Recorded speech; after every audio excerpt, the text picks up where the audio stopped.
안녕하세요. 오늘은 현용수 박사님의 글 가정, 신앙과 행복의 성전 발췌본을 좀 깊이 들여다볼까 합니다. 네, 흥미로운 자료였어요. 이 글이 가정을 그냥 사는 집이 아니라 뭐랄까 신앙을 전수하고 행복을 키우는 그런 중심지, 성전으로 봐야 한다. 이렇게 강조하더라고요. 맞습니다. 특히 그 유대인 아버지 역할에 주목하는 점이 인상 깊었죠. 네. 그래서 이 자료가 말하는 가정의 의미, 또 아버지 역할의 중요성, 그리고 이게 오늘날 우리에게 어떤 점을 시사하는지 같이 한번 파헤쳐보죠. 바로 본론으로 들어가 볼까요? 좋습니다. 이 글에서 가장 중요하게 보는 건 가정이 신앙 공동체의 그야말로 뿌리라는 거예요. 뿌리요? 네. 진짜 행복은 뭐 술집이나 파티 이런 바깥이 아니라 안식일 식탁 같은 거 있잖아요. 가족이 함께하는 시간, 거기서 찾아야 한다. 거의 뭐 가정을 천국의 모형이라고까지 하더라고요. 아, 천국의 모형. 의미심장하네요. 그러면서 달라스 신학교 유진 메릴 박사 연구를 인용해서 그 하나님의 말씀이 공적인 장소, 뭐 교회나 회당 이런 데뿐만 아니라 가정, 성전에서 부모님, 특히 아버지를 통해서 전수되었다는 점, 이걸 새롭게 보는 거죠. 그렇죠. 기존에는 좀 간과되었던 지점이라고 할 수 있겠죠. 이전에는 보통 공동체 중심의 어떤 신앙 전수에 더 주목했다면 이 자료는 가정, 그중에서도 아버지의 역할을 신앙 교육의 정말 핵심으로 본다는 거. 이게 중요한 통찰 같아요. 아버지를 그냥 돈 벌어오는 사람 이 정도가 아니라 사상, 힘, 권위의 중심, 그리고 가정의 영적 스승으로 본다는 거죠. 네, 맞아요. 심지어 히브리어로 아버지를 뜻하는 아바라는 단어 있잖아요. 네네, 아바. 의미까지 그게 하나님 아버지를 부를 때 쓰는 아바와 같은 단어라고 하니 그 역할의 무게가 느껴지네요. 그렇죠. 아버지 역할이 단순히 그냥 세속적인 걸 넘어서는 거죠.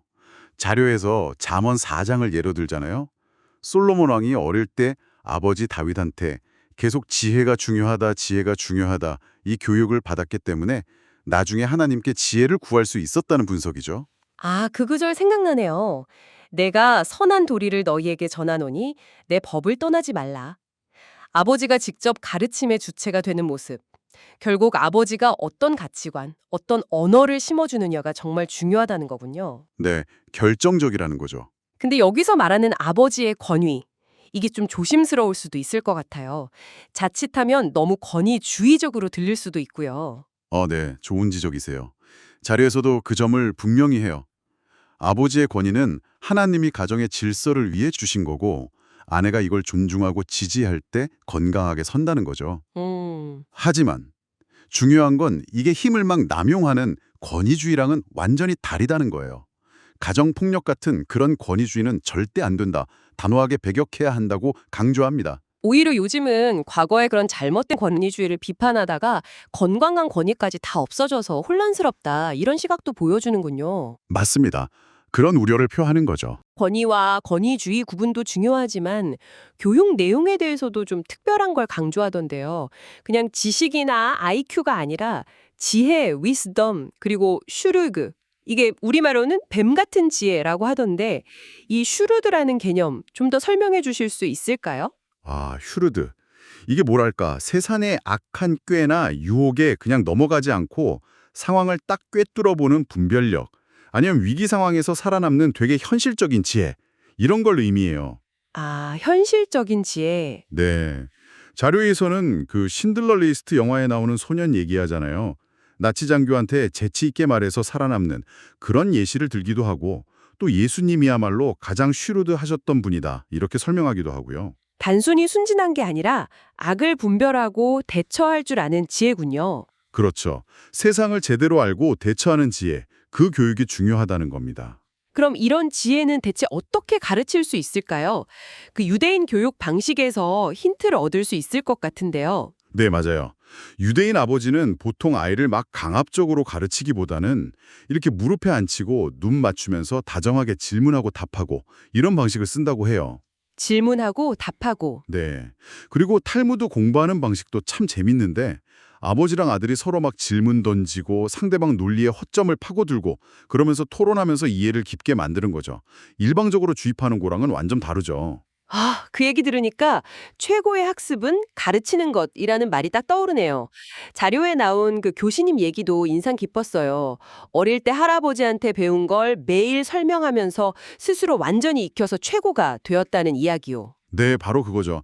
그런 상호작용, 설명하는 과정에서 배움이 진짜 깊어지는 거죠. 근데 이 자료는 좀 비판적인 시각도 보여요. 이런 가정중심 교육이 약화된 현실에 대해서요. 뭐 공산주의나 아니면 일부 현대 기독교가 학교나 교회 중심 교육만 너무 강조하다 보니까 가정의 역할, 특히 아버지의 교육 역할이 축소됐고 그 결과로 가정이 약해졌다. 이렇게 주장하거든요. 특히 한국 사회 아버지들의 권위 상실이나 소통 부재 문제 이런 걸 지적하면서 원래의 그 성경적인 가정 원리로 돌아가야 한다 이렇게 촉구하는 거죠. 맞습니다. 근본으로 돌아가자는 거죠. 저자 본인의 경험담도 나오잖아요. 네, 맞아요. 본인이 과거에 영적인 아버지 역할을 제대로 못했다고 회개하고 아내랑 자녀들한테 진심으로 사과하고 나서야 가정이 회복되었다는 그 간증이요. 그렇죠. 권위적인 태도 버리고 다정하게 소통하고 존중하니까 관계가 변했다는 그 과정이 참 중요하게 다뤄지죠. 네, 인상 깊었습니다. 결국 이 자료는 그냥 이론만 얘기하는 게 아니라 실제적인 변화, 회복, 이걸 강조하는 거예요. 가정, 특히 아버지의 영적, 교육적 역할 회복. 이게 개인의 행복뿐만 아니라 신앙 공동체 전체의 건강을 위해서 얼마나 중요한지를 계속해서 말하고 있는 거죠. 유대인 전통이나 개인 경험을 통해서요. 그렇군요. 아버지의 역할을 단순히 돈 벌어오는 사람을 넘어서 말씀을 가르치는 자, 지혜를 전수하는 자로 다시 보고 그 중요한 장소가 바로 가정이라는 점. 이게 오늘 우리가 함께 나눈 이야기의 핵심인 것 같습니다. 네, 정리가 잘 된 것 같네요. 자, 그럼 여기서 마지막으로 당신에게 한번 질문을 던져봅니다. 만약에 배움의 주된 공간이 학교만이 아니라 가정으로 확장되고 배우는 내용도 단순히 지식, 암기가 아니라 세상을 살아가는 지혜, 삶의 원리를 탐구하는 것으로 넓어진다면 당신의 배움이나 혹은 자녀를 대하는 방식에 어떤 새로운 가능성이 열릴 수 있을까요? 한번 잠시 생각해보는 시간을 가져보시면 좋겠습니다.